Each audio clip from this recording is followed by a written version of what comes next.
बच्चों, भारत अंग्रेजों से अपनी आज़ादी का 75वां वर्ष पूरा होने के उपलक्ष्य में अमृत महोत्सव मना रहा है। उसी उपलक्ष्य में आज यहाँ उपस्थित हुआ आप सभी के समक्ष। तो सबसे पहले तो एक बार जोरदार जयकारा मां भारती का लगाइए, उसके बाद आगे बढ़ूंगा। बोलो भारत माता की, भारत माता की, भारत माता की। बच्चों, कवि प्रदीप ने हिंदी सिनेमा में एक गीत लिखा जो मुझे बड़ा प्यारा है। मैंने बचपन में सुना और उसे अब तक गुनगुनाता हूं। आज शुरुआत उसी से करता हूं।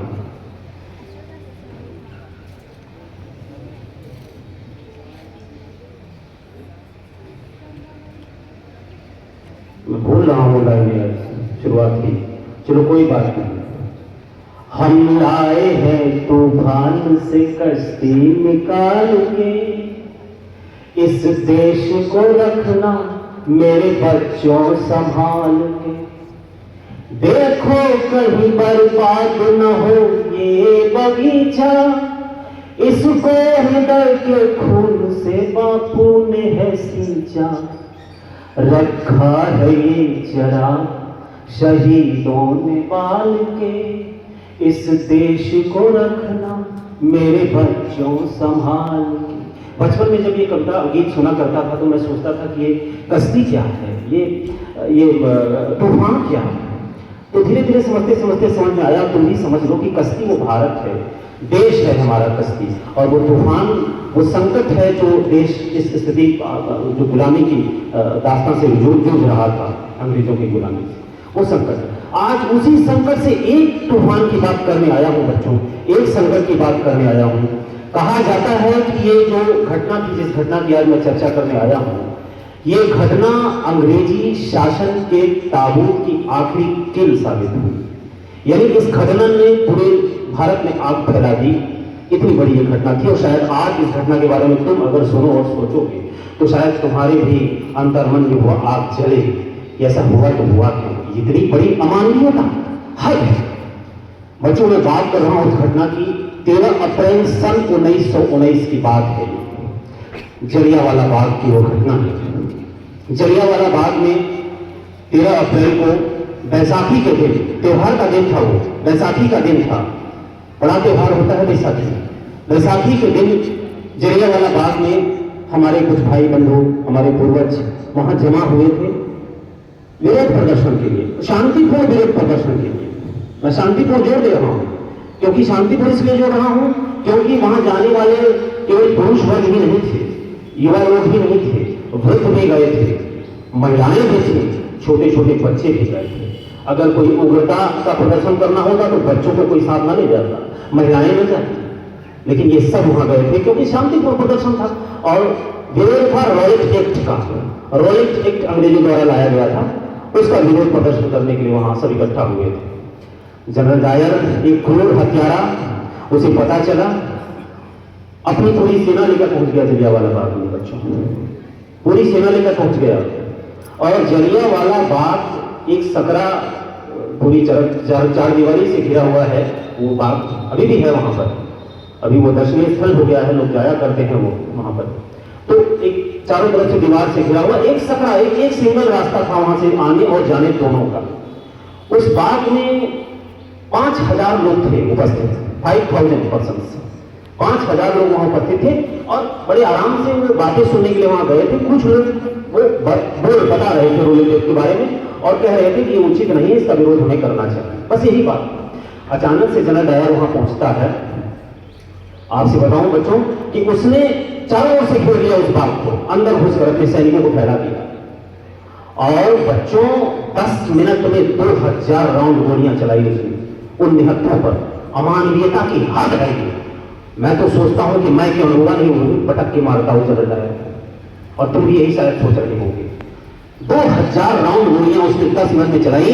बच्चों, 1000 लोग उस घटना में मारे गए थे, निर्दोष लोग। उस मारे गए लोगों में केवल सब थे, मतलब युवा थे, वृद्ध थे, महिलाएं थी।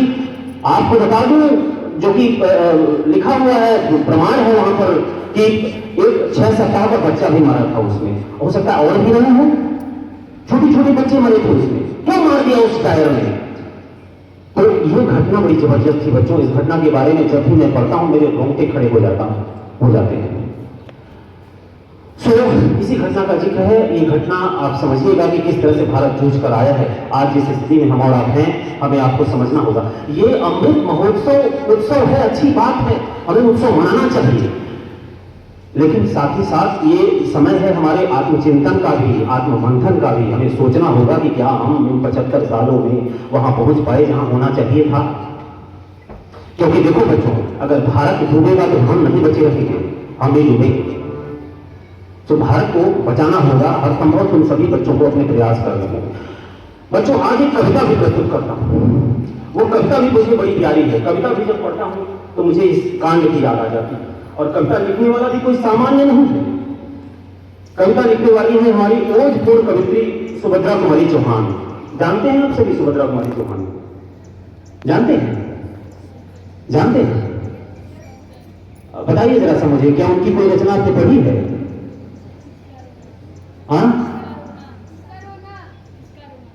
हाँ, ये भी बात है बच्चे के लिए। तो मैं एक जानकारी के लिए बता दूं कि आपने वो कविता जरूर सुनी होगी कि बुंदेले हर बोलों के मुंह, हमने सुनी कहानी थी, खूब लड़ी मर्दानी हुआ तो झांसी वाली रानी थी। वही सुभद्रा कुमारी चौहान की बात।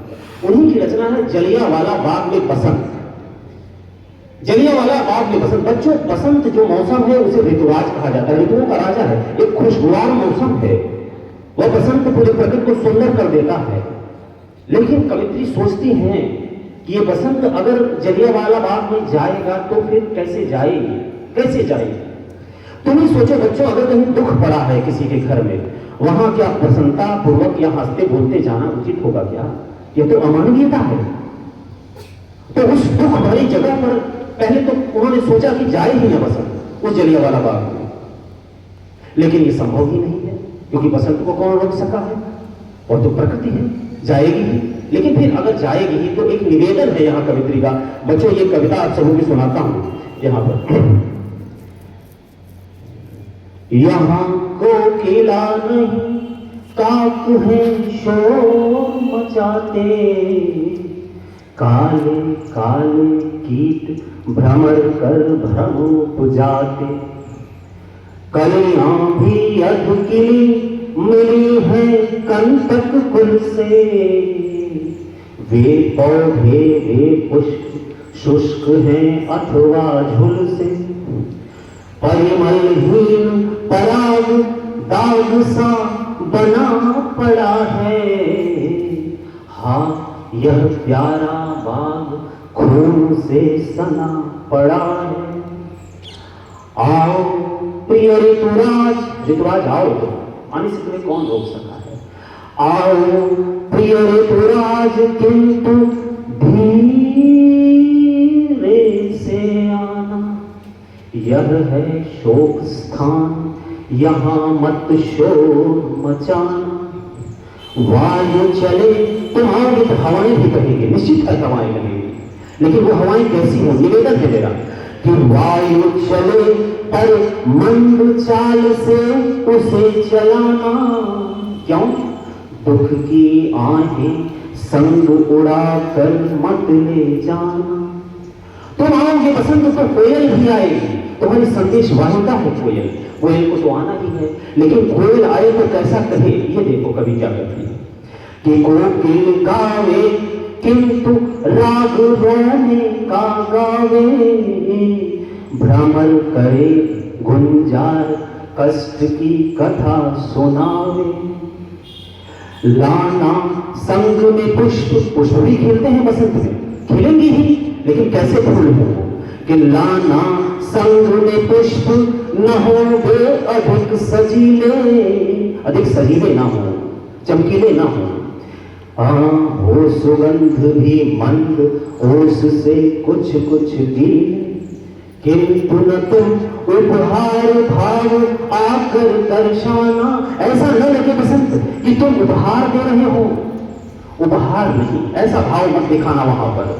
किंतु न तुम उपहार भाव आकर दिखलाना, स्मृति में पूजा हेतु यहाँ थोड़े बिखराना।